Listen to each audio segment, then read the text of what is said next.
Torah, in the portion of Torah that we read this week, which is Shimini, the 8th, which is in the book that we started, which is Vayikra. It's the calling. So in reference to the overall quality, we speak about Bina, which is from the 4 aspects of direct light. The teacher or the educator of understanding the relationship between the createe and the creator, or between vessel and light. How actually what we need, and we need her, or we need Bina, we need the calling, which is what is called awakening from above, or the awakening of the higher. So therefore, when everything is ready and there is an anchor or space inside creation that was transformed into an anchor point for divinity in a world that is devoid of divinity, then there is the presence of Shekhinah, and then there is the fall. And the fall is represented by the 2 sons of Aaron, which are being burnt. Okay, so there's so many explanations to why they were sort of sacrificing a foreign fire. One can say a foreign passion. Okay. So in order to actually get it, we see that it repeats itself. So we are given, instead of it, inside the time that we're in, when the light was revealed, the light of Chesed or grace was revealed in Pesach, then we're given grace time, one can say, to prepare our vessel, which is called counting of the Omer, or Omer Tnufa, which is, it's translated as a wave, but basically it's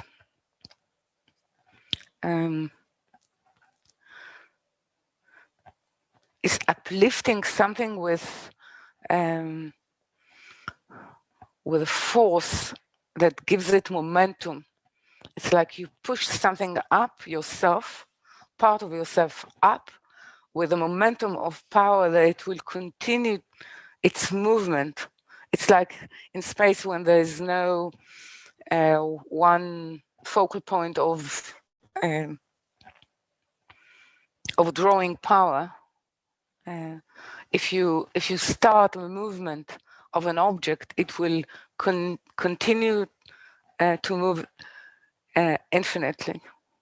Okay, so basically in Hebrew, Omer is basically the Seorim, which is something like banquet, to do with food for the animalistic part of ourselves, till we get to the giving of Torah, which is 50 days, which means that we have to count, and the counting of 777 or 7 weeks is to do with the purification of counting, being ready, like a lady is counting, being ready from her period to the moment that she's ready to mate with her husband, meaning the whole system of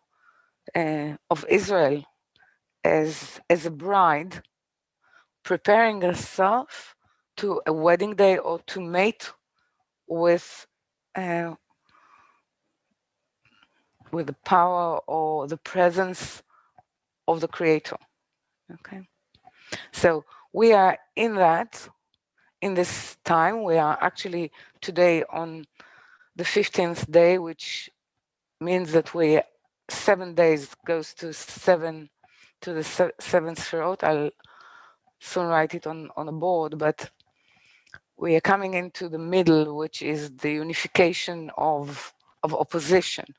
And when we come to the unification of opposition, if we started with the grace of Passover and the birth of, one can say, the birth of consciousness of God, meaning a vessel that can carry, meaning a birth of a creature, Adam, that can carry the memory of the thought of creation or the thought of the creator inside their life.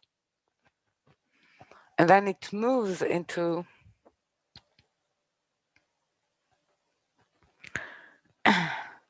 what is called the judgment.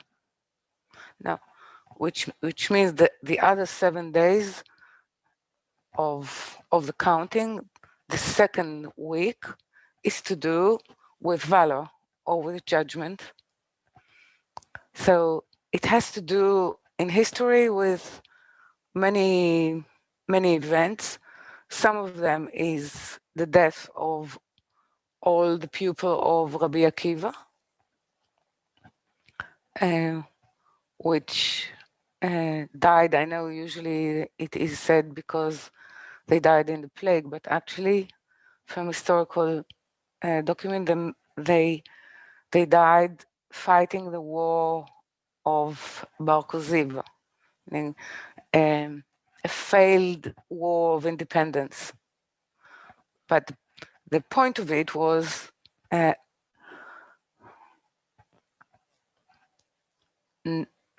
inability to connect between themselves to a purpose which is called in vain hate, sinat chinam. So when we come to, and what we have in our history is basically the Holocaust Memorial Day, which happens in the week of Gvura, of judgment. Okay, and then when we come to the third week, which is Tiferet, which is to do with the awakening from above of Israel, we have a combination of two oppositions: a Memorial Day for all those who gave their life for the independence day, for the independence of the ability to have a sacred space, and the Independence Day itself. Okay, so it is joined as a middle line. What I wanted to say is that every day that we count in relation to the inner recognition of what we are cleansing ourselves or preparing ourselves to be able to receive the light that once was extended to us, created in us the consciousness of that which we lack, that which we need to strive for, work for, in which way we need to walk in order to be ready with a vessel for the second extension, which is called mating, second extension of the light, which is happening in Shavuot, or at the point of giving Torah.